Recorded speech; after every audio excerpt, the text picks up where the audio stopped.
तो आज हम बात करेंगे आम आदमी पार्टी की सरकार की दिल्ली में और उसकी आर्थिक मजबूरियों।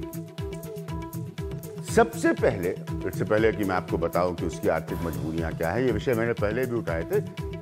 सबसे पहले ये रिपोर्ट देखिए। दिल्ली विधानसभा में बीजेपी ने वैट संशोधन बिल पर चल रही चर्चा को लेकर अपना गुस्सा इस तरह जताया कि बिल ही फाड़ दिया। वो चर्चा क्यों नहीं करा रहे थे? उप मुख्यमंत्री बाद में बयान दे रहे हैं हमारे विरोध के बाद। बिल पेश करते वक्त क्यों नहीं बयान दिया? कोई उनका साथी क्यों नहीं बोला? हम तो चाहते थे वहां पे हेल्दी डिस्कशन हो, लेकिन बिना डिस्कशन के बिल पास हो रहा था और वो भी जन विरोधी, इसलिए हमको विरोध करना पड़ा। विधेयक पे चर्चा के प्रस्ताव से पहले ही वो लोग बिल फाड़ के भाग गए। चर्चा हुई है, उसके बाद मैंने वक्तव्य दिया है, सोमनाथ जी बोले हैं, और भी अध्यक्ष महोदय ने पूछा कि और भी कोई सदस्य रखना चाहे, तो चर्चा का जब प्रस्ताव आया तो उन्होंने चर्चा के प्रस्ताव का विरोध किया। दरअसल वैट के इस संशोधन बिल ने दिल्ली सरकार को ये छूट दे दी है कि वो विधानसभा बिना गए 11 चीजों पर वैट 20% से बढ़ाकर 30% तक कर सकती है। इसके दायरे में पेट्रोल, डीजल, मोमबत्ती, शराब, 5000 से ऊपर की घड़ी, कोल्ड ड्रिंक, लॉटरी टिकट, तंबाकू और गुटखा वगैरह शामिल हैं। जो भी ये वायदे करते हैं उनको पूरा नहीं करते, तो इन पर कैसे विश्वास किया जाए? और ये एक कदम और है जो इन्होंने अपना विश्वास तोड़ा है। हालांकि सरकार बता ये रही है कि अभी वो दाम नहीं बढ़ाएगी। हालांकि अभी वैट के रेट बढ़ने का कोई प्रस्ताव नहीं है, लेकिन फिर भी एक बात ऐसी है जो आपके मन में शंका पैदा कर सकती है और कर रही है। वो ये है कि दिल्ली सरकार की कुल आमदनी का 70% वैट से आता है और पिछले साल दिल्ली सरकार ने वैट से जहां 17,000 करोड़ रुपए जुटाए थे, इस साल लक्ष्य रखा गया है कि वो वैट से करीब 24,000 करोड़ रुपए जुटाएगी। तो शंका इस बात की हो सकती है कि जो ये ज्यादा वसूली सरकार करने का लक्ष्य रख रही है, कहीं इसमें वो वैट तो नहीं बढ़ा देगी जिससे महंगाई बढ़ सकती है। दिल्ली से कैमरा पर्सन एसपी द्विवेदी के साथ मैं Sharad Sharma, NDTV India. Main question, सबसे बड़ा सवाल यह है कि आम आदमी पार्टी, अरविंद केजरीवाल की सरकार ने वैट कम करने का वादा किया था। ठीक है, अब देखिए ऐसा है कि ये तकनीकियां हैं और थोड़ा मैं स्पष्ट कर दूं कि जब आपकी 70 में से 67 सीटें हों, 67 आउट ऑफ 70, तो स्वाभाविक है कि अगर आप कुछ भी विधानसभा में रखेंगे तो वो पास होगा और आपके हक में पास होगा। तो बात यह है कि उन्होंने कुछ खास आइटम्स पर अपने हक में यह अधिकार पास करवा लिए हैं, जिसमें पेट्रोल और डीजल भी शामिल है, कि उसका वैट वो बढ़ा सकते हैं। तो ये इसको कतई भी इस नजरिए से मत देखिए कि कोई नई बात है, क्योंकि जब आप मेजॉरिटी में होते हैं और एक डिसीजन असेंबली विधानसभा के माध्यम से फैसला है, तो मेजॉरिटी के अधिकार में वो आता है और यही उनकी सरकार ने किया। इसलिए सवाल उन्हीं की सरकार से बनता है। मनोज मिश्रा जी हमारे साथ मौजूद हैं, मेट्रो एडिटर हैं, जनसत्ता के वर्षों से दिल्ली की सियासत को देखे हैं। मनोज जी, परंजॉय गुहा ठाकुरता के पास जाने से पहले क्यों किया इन्होंने ऐसा और ये क्या चाहते हैं? एक जैसे शरद ने अपनी रिपोर्ट के अंत में कहा कि इनको रेवेन्यू चाहिए, हर राज्य सरकार को रेवेन्यू चाहिए। अब इकोनॉमी पर मैं और परंजय जी चर्चा करते रहते हैं, तो राज्य सरकारों को अब स्वतः निर्भरता दिखानी पड़ेगी अपने आर्थिक साम्राज्य को संभालने के लिए। वो दिन लद गए सियासत में कि आप आके केंद्र से हर स्थिति के लिए पैसे मांगेंगे। अब ये इन लोगों को याद रखना चाहिए था। मेरी समस्या आम आदमी पार्टी के साथ ये है कि इन्होंने इतने लंबे लंबे वादे किए हैं जहां पर इन्होंने रियलाइज ही नहीं किया, समझा ही नहीं कि उनको पूरा करने के लिए इनको जो पैसा चाहिए वो दिल्ली के सीमित आर्थिक माध्यमों से ही इनको मिल सकता है। आपने जैसा कहा, मैं शुरू में एक चीज बता दूं, दिल्ली अकेला राज्य था जिसका रेवेन्यू कलेक्शन आज से 6 साल 7 साल पहले प्लान बजट से ज्यादा होता था। पहली बार ऐसा होता था कि मतलब केंद्र सरकार केंद्रीय योजनाओं से जो पैसे इनको मिलते हैं वो ऐसे पैसे 25,000 करोड़ से ज्यादा इनके पास बेकार पड़े थे, जिसको वापस करने के लिए शीला दीक्षित सरकार ने बार बार केंद्र सरकार से मिलकर कहा कि जी ये पैसे ले लो, खामखा हम ब्याज दे रहे हैं।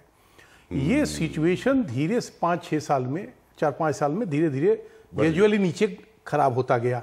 और जब वो एडिशनल फंड्स था इस सरकार के पास, आपसे जानना चाहूंगा एक सीनियर जर्नलिस्ट के तौर पर, जी सबसे ज्यादा रेवेन्यू कलेक्शन का मॉडल इनका क्या था? हर सरकार का होता है, किसी का एक्साइज के माध्यम से होता है, किसी का स्टैंप ड्यूटी के माध्यम से होता है, किसी का रियल एस्टेट पर लगने वाले कर के माध्यम से होता है। इनका क्या था दिल्ली? यही वैट जो पहले सेल टैक्स था, ये मैं सुनना चाह रहा था जी, इसीलिए मैं इसको उठा रहा हूं, मैं सुनना चाह रहा था। अच्छा, उसमें आपको एक चीज ऐड कर दूं। आप जब पहली यहाँ 1993 से 98 तक जो बीजेपी की सरकार थी, उसमें जो फाइनेंस मिनिस्टर थे जी जगदीश मुखी ने, उनको कई अफसरों ने राय दी जी, ठकुराता साहब ज्यादा बेहतर बताएंगे कि टैक्स आप कम करेंगे तो रेवेन्यू ज्यादा मिलेगा, क्योंकि बिक्री ज्यादा होगी, कलेक्शन ज्यादा होगा। अब पता नहीं, मुझे नहीं लग रहा है कि केजरीवाल सरकार को आर्थिक कौन से सलाहकारों ने सलाह दी है, अगर वैट बढ़ाएंगे, अभी डीजल के दाम दिल्ली में सस्ता है, तो बाहर से हरियाणा यूपी के तमाम जो ट्रांसपोर्टर हैं वो डीजल यहाँ से खरीदते हैं, पेट्रोल लोग खरीदते हैं, तो रेवेन्यू हमें ज्यादा मिलता है। अब अगर हम बढ़ा देंगे उसे, तो फिर कैसे, पता नहीं ये कौन सा गणित है कि बिक्री घट जाएगी तो हमारा रेवेन्यू ऐसे ही कम हो जाएगा। और आपने तमाम ऐसे वायदे कर दिए जो हम लोगों के नजर से इम्पॉसिबल लग रहे हैं। एक तो उन्होंने आपने दिखा दिया, खुद अपने मुंह से आपने कह रहे हैं कि 1700 करोड़ रुपया के आसपास हम दे रहे हैं छूट, सब्सिडी। वो 1700 करोड़ रुपए के लिए आप एडिशनल कोई रेवेन्यू जुटाने का जरिया आपके पास है नहीं, क्योंकि दिल्ली में यही जो वैट है, उसके अलावा जी उसके अलावा थोड़ा, अब ये आप कहेंगे बार बार कि केंद्र सरकार पैसे नहीं दे रही है। केंद्र सरकार दिल्ली को पैसे दे, मुझे इसमें खुशी होगी, लेकिन दिल्ली को दे और बिहार को क्यों नहीं दे, और अमुक प्रदेश को क्यों नहीं दे, ये एक बड़ा डिबेट का विषय बनेगा। परंजय गुहा ठाकुर था, इनकी कुछ चुनावी वादे हैं, उसमें से एक था 5 साल में सभी सामान पर वैट की दरें घटाएंगे। वो कहेंगे 5 साल अभी तक हुआ।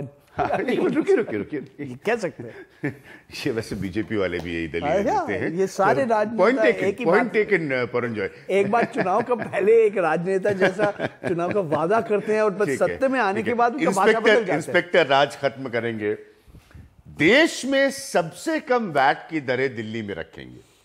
2 इंपॉर्टेंट इकोनॉमिक पॉइंट्स मैंने तब भी रेस किया था कि आप जिस स्तर के वादे कर रहे हैं दिल्ली के लिए, आपके रिश्ते केंद्र से अच्छे नहीं है, वो आपकी सियासी मसला, नजीब जंग और आपकी जंग परमानेंट हो गई है, वो आप उसको एक सेकंड अलग रखिए।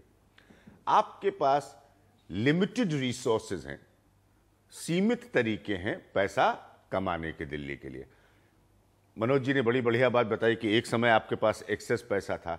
69%, ये रेंज करता है 67 से 69%, तकरीबन 70% उसमें से वैट कलेक्शन है। बिल्कुल, ये सेल्स तो अब जो इसका तो ये क्यों अरविंद केजरीवाल इस मजबूरी में फंस गए? पुराने नाम था बिक्री कर सेल्स टैक्स, बिल्कुल वही अभी वैल्यू एडेड टैक्स हो गया। बिल्कुल सही बात है।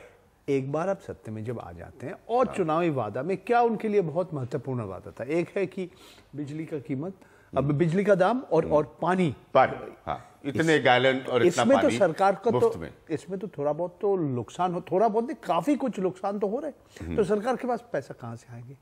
तो यही रास्ता देखिए, इन्होंने वैट, तंबाकू, सिगरेट, शराब या डीटीएच भी बोलिए, सिनेमा का टिकट बोलिए, रेस्टोरेंट का बिल बोलिए, ये सब में दिया। इसमें किसी का, मैं समझता हूं, एक जो भी कोई किसी अर्थशास्त्री से बोलिए, ये एक है नॉन एसेंशियल है, और ये जो थोड़ा बहुत मध्य वर्ग के लोग हैं या अमीर लोग हैं, इनके ऊपर आप बोझ डालिए, कोई इसमें कोई दो नहीं। मगर जब आप डीजल का दाम बढ़ जाता है तो इसका असर पड़ता है पूरा अर्थव्यवस्था के ऊपर, क्योंकि यातायात के लिए लोग डीजल इस्तेमाल करते हैं, तो इसका महंगाई के ऊपर इन्फ्लेशनरी पैटर्न है डीजल का। और असली बात यह है, देखिए, एक बार आप जब सत्ते में आ जाते हैं, आपको भी रेवेन्यू, राजस्व का जरूरत होता है, तो कहां से आपको मिलेगा? यही रास्ता है। तो आप कहेंगे हम तो अच्छा, वही आप कह रहे हैं कि 5 साल केजरीवाल वाला इनका नारा था, जिसे नरेंद्र मोदी का था अच्छे दिन आएंगे, तो आप कह रहे हैं कि अभी वैट बढ़ा है, आगे घट जाएगा। ये समय बताएंगे। अभी तो सरकार के सौरभ, 6 महीना भी नहीं हुआ। जो पॉइंट 6 महीना नहीं हुआ। हाँ, 6 महीना भी नहीं हुआ। 6 महीना भी नहीं हुआ, ठीक है। तो और देखिए, उसकी रिवर्स दलील ये भी हो सकती है कि 6 महीना भी नहीं हुआ, तब तो आपने कर दिया ये। तो अगर आहिस्ता आहिस्ता बढ़ा, ये भी एक आप जानते हैं बड़ा आर्थिक फॉर्मूला रहा है सरकारों का कि झटके से मत करो, जनता परेशान हो जाती है, जोर का झटका धीरे धीरे दो।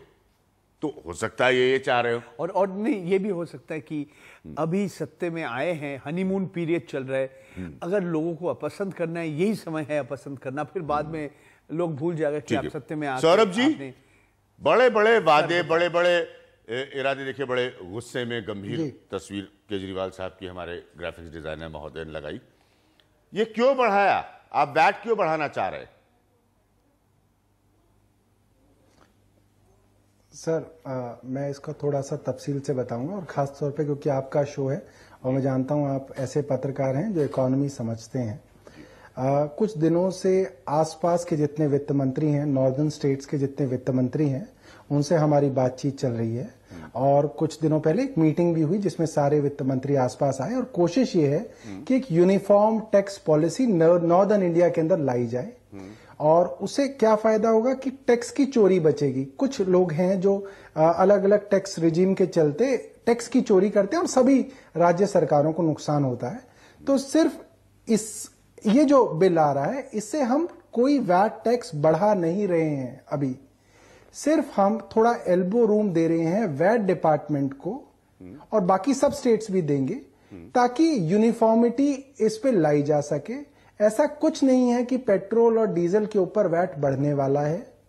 हाँ, ये जरूर है कि आगे इस चीज पे बातचीत जरूर होगी, थोड़ा बहुत ट्वीकिंग हो सकती है। और मैं आपको ये बताऊं कि जो अपर सीलिंग है, सिर्फ इसको बदला जा रहा है। और आसपास के कई शहरों में मैं आपको बताऊं, जैसे महाराष्ट्र है, हमने तो 30% करी है, महाराष्ट्र में 50% है, गुजरात में 38% है, राजस्थान में 65% है। सिर्फ ये सीलिंग चेंज कर रहे हैं। आज की तारीख में और नियर फ्यूचर में टैक्स के साथ छेड़छाड़ नहीं की गई है।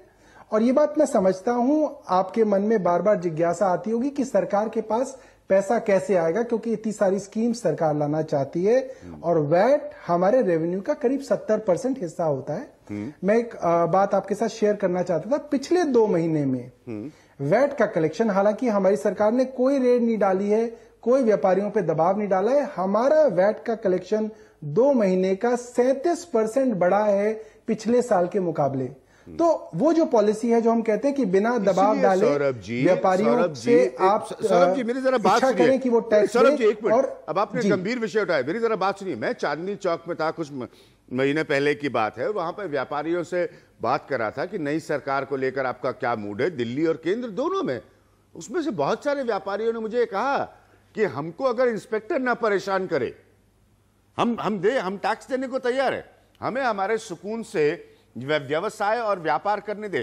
तो ये बहुत सारे राज्यों की अर्थव्यवस्था की कहानी है कि अगर आपने व्यापारी को इत्मीनान दिया है तो वो टैक्स देने को तैयार है। ऐसा नहीं है कि आप उसको अक्रॉस द बोर्ड कहिए कि वो टैक्स चोर है। लेकिन समस्या ये है कि आप लोग और सारी सरकारों की समस्या है कि वो 4% या तो आपके इस मुल्क का डायरेक्ट टैक्स पेयर है नहीं अभी, और 96% को लेकर आप अपने सेस, अपनी लिमिट्स, अपनी सीलिंग्स ऊपर नीचे करते रहते हैं।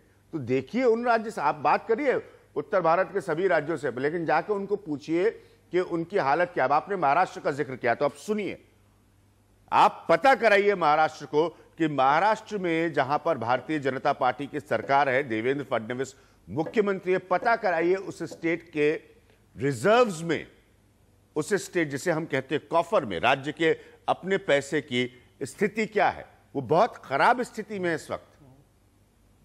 पंजाब की तस्वीर आप जानते हैं, आप उत्तर भारत के राज्यों की बात कर रहे हैं। हरियाणा में भारतीय जनता पार्टी की सरकार आई है, पता करिए वहां पर इस वक्त क्या स्थिति है। इस बात के बावजूद कि कांग्रेस की 10 साल की सरकार को वो हरा कर आई है। तो मेरी समझ में ये नहीं आ रहा है कि आप ये कहें कि हमने 5 राज्यों से बात कर ली, वो भी बढ़ा रहे तो हम भी बढ़ाएंगे। ये किस बात का लॉजिक? दिल्ली में रहने की सुविधाएं और परिस्थितियां नहीं, वो बढ़ा नहीं रहे हैं, बिल्कुल अलग हो सकती हैं। जी बताइए। नहीं, मैं ये नहीं कहना चाह रहा कि वो सब बढ़ा रहे हैं और हम भी बढ़ा रहे हैं। मैं सिर्फ ये बता रहा था कि जिस अपर सीलिंग को हमने चेंज किया है वो बहुत सारे राज्यों में बहुत ऊपर है। मैं सौरभ जी आपको रोकना चाह रहा हूं, आपकी नेता वैट पर इस वक्त अपनी विधानसभा में आपकी बोल रहे हैं। मैं आप कहीं मत जाइएगा, अरविंद केजरीवाल बोल रहे हैं, मैं सुनना चाहता हूं क्या कह रहे हैं। अभी सतिंदर जैन ने बताया जो बेड 1 करोड़ का बना करता था वो इन्होंने 15 लाख रुपए का बनाना चालू कर दिया, तो सारा पैसा बच गया, उससे हमने इतना सारा काम करना चालू कर दिया। लेकिन जब से हमारी सरकार बनी है, केंद्र सरकार लगातार हमारी ऐसी तैसी करने में लगी है। एक के बाद रोज एक कोई, कभी कहेंगे जिस हम ऑर्डर पास करते हैं वो कहते थे your order is null and void, ab initio. Delhi के अंदर ऐसा टाइम था जब बीजेपी की भी सरकार थी, मदन लाल खुराना जी की सरकार थी, और केंद्र में कांग्रेस की सरकार थी। इतना तंग तो कांग्रेसियों ने भी बीजेपी वालों को नहीं करा। ऐसा टाइम था जब दिल्ली में शीला दीक्षित जी की सरकार थी और वहां पे आडवाणी जी और अटल बिहारी वाजपेयी जी की सरकार थी। इतना तंग तो उन्होंने भी नहीं करा जितना तंग आज मोदी सरकार ने करा। ये तो मियां बीबी है सर, रोज कुछ ना कुछ। मैंने है जी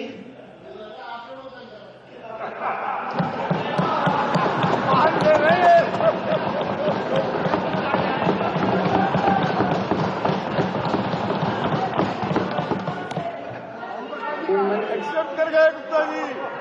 मैंने प्रधानमंत्री जी से मिलने की कोशिश की, पिछले 10-15 दिन से टाइम मांगने की कोशिश कर रहा हूं। मेरी किस्मत खराब है, वो बहुत ज्यादा बिजी हैं, मैं उनसे मिल नहीं पाया। वो तो सर विदेश में रहते हैं। मैं ये कहना चाहता हूं, आज जिस तरह से उन्होंने माहौल बना दिया दिल्ली सरकार के अंदर, आज दिल्ली सरकार में 2 होम सेक्रेटरी हैं जी, एक नरेंद्र मोदी जी के होम सेक्रेटरी, एक दिल्ली सरकार के होम सेक्रेटरी हैं। आज दिल्ली के अंदर 2 एंटी करप्शन ब्रांच के चीफ हैं, एक नरेंद्र मोदी जी के एंटी करप्शन ब्रांच के चीफ है, एक दिल्ली सरकार के एंटी करप्शन ब्रांच के चीफ। आज एंटी करप्शन ब्रांच थाने में 2 एसएचओ हैं, एक नरेंद्र मोदी जी के एसएचओ हैं और एक दिल्ली सरकार के एसएचओ हैं। आज तक दुनिया के इतिहास में कभी ऐसा नहीं हुआ कि कोई पार्टी बुरी तरह से हार जाए, 70 में से 3 सीट आए और फिर भी होम सेक्रेटरी भी उनका और एसीबी का चीफ। इतनी गुंडागर्दी तो कभी किसी ने। तो अगर आडवाणी जी कहते हैं इमरजेंसी की बात, तो क्या गलत कहते हैं बताओ? ठीक ही कहते हैं, फिर वो भी नहीं दे रहे। कोशिश करेंगे हम वापस आने की कोशिश करेंगे अरविंद केजरीवाल जी के ऊपर जब वो वैट पर बात करेंगे। फिलहाल वो केंद्र सरकार पर प्रहार कर रहे हैं और विजेंद्र गुप्ता जी को हमारे साथ इस प्रोग्राम में होना था और कोई समस्या नहीं, मैं समझ सकता हूं विजेंद्र गुप्ता जी इस वक्त असेंबली में हैं क्योंकि अरविंद केजरीवाल जो है वो बोल रहे हैं और भारतीय जनता पार्टी के लिए लीडर है। पुरंजय, ये जो इकोनॉमिक बात जो कह रहे हैं, अभी ये सब सरकारों ने इसका खामियाजा भुगता है कि आप जैसे महाराष्ट्र का उदाहरण है, महाराष्ट्र की इकोनॉमिक कंडीशन, पंजाब की इकोनॉमिक कंडीशन, इन राज्यों की, तो उन राज्यों को अगर आप उदाहरण समझकर, आधार समझकर अपना वैट बढ़ाने की कोशिश करेंगे तो ये बहुत अलग हो सकता है। दिल्ली एक बहुत बड़े मध्य वर्ग का शहर है। देखिए, अरुण जेटली जी वो केंद्र सरकार में जो वित्त मंत्री है, हाँ। उन्होंने कहा कि अप्रैल 2016 से पूरा भारतवर्ष में एक तरह से हम एक न्यूनतम minimum goods and services tax GST, इसका मतलब उस समय ऐसा हो सकता है बहुत सारे राज्यों में कर बढ़ जाएगा और इसका एक असर पड़ेगा, क्योंकि आज 29 राज्य और 7 यूनियन टेरिटरी में इसमें ज्यादा से ज्यादा सरकार के पास आज पैसा नहीं है। वित्त मंत्रालय कह रहे कि फाइनेंस कमीशन जो ने सलाह दिया, हम ज्यादा पैसा सरकार के देंगे। हम बहुत सारे केंद्रीय कार्यक्रम है जो शिक्षा के लिए, स्वास्थ्य के लिए है, जो बच्चों के लिए दोपहर का भोजन का खर्चा, ये बोल रहे अभी राज्य सरकार करेंगे। बहुत सारे राज्य सरकार तैयार नहीं है। और ये भी मैं कहना चाहता हूं, ये जो फॉर्मूला बनाया हुआ है जो फाइनेंस कमीशन, अगर केंद्र सरकार का राजस्व टैक्स कलेक्शन नहीं बनेंगे तो राज्य सरकार को फायदा नहीं मिलेगा। तो एक आज अनिश्चितता में सब चल रहे, मगर देखिए अरविंद केजरीवाल का सरकार जो कर रहा है, हर सरकार इसी तरह से। आप चुनाव के पहले कुछ भी कहिए, आप कुछ भी वादा दीजिए, आप जब सत्ता में आ जाते हैं, आप सत्ता में आ जाते हैं, आप कुछ कार्यक्रम शुरू करने चाहते हैं। अरविंद केजरीवाल का सरकार कह रहे हैं हम हायर एजुकेशन, उच्च शिक्षा के लिए हम जितना लाखों रुपया कोई भी चाहते हैं हम दे देंगे, और भी कार्यक्रम। तो ये पैसा कहां से आएगा? सही बात है, तो एक ही रास्ता है। सही बात है, तो वही मैं कह रहा हूं ना। फिर वादे इतने लंबे लंबे आप करते हैं, उन्होंने अरविंद केजरीवाल ने इतने लंबे लंबे इकोनॉमिक्स। और मैं एक मिनट, मैं सौरभ जी से सवाल पूछूंगा। अरविंद केजरीवाल कुछ समय के लिए दिल्ली के चीफ मिनिस्टर रह चुके था, उनको अच्छी तरह से मालूम है कि दिल्ली की क्या ताकतें हैं और दिल्ली की आर्थिक ताकत क्या है। उसके बावजूद भी उन्होंने दिल्ली इलेक्शन से पहले इतने लंबे पुरंजे वादे किए। स्वाभाविक है, इसके लिए पैसा कहां से आएगा? मैं दोबारा एक चीज बार बार बोल रहा हूं कि जब वो शराब के ऊपर कर बनाते हैं, जब सिगरेट गुटखा के ऊपर कर बनाते हैं, किसी का इसमें कोई आपत्ति नहीं है। आप रेस्टोरेंट में खाने के लिए कर बनाइए, आप डीटीएच यानी कि आप ही का प्रोग्राम देखने के लिए लोगों को ज्यादा अगर पैसा खर्चा करो, ठीक है। वैसे नहीं देख रहे हैं और आप पैसा खर्च कर रहे हैं, वैसे देखने ही पैसा तो वहां से इतना नहीं आएगा। पैसा कहां से आएगा? डीजल पेट्रोल का ऊपर जब कर बन जाते हैं, यही से आते हैं, क्योंकि ये बल्क सेल से ये छोटे छोटे कुछ आते हैं, मगर जो ज्यादा कलेक्शन होते हैं, राजस्व आता है, ये पेट्रोल डीजल, ये सारे पेट्रोलियम पदार्थ से आते हैं।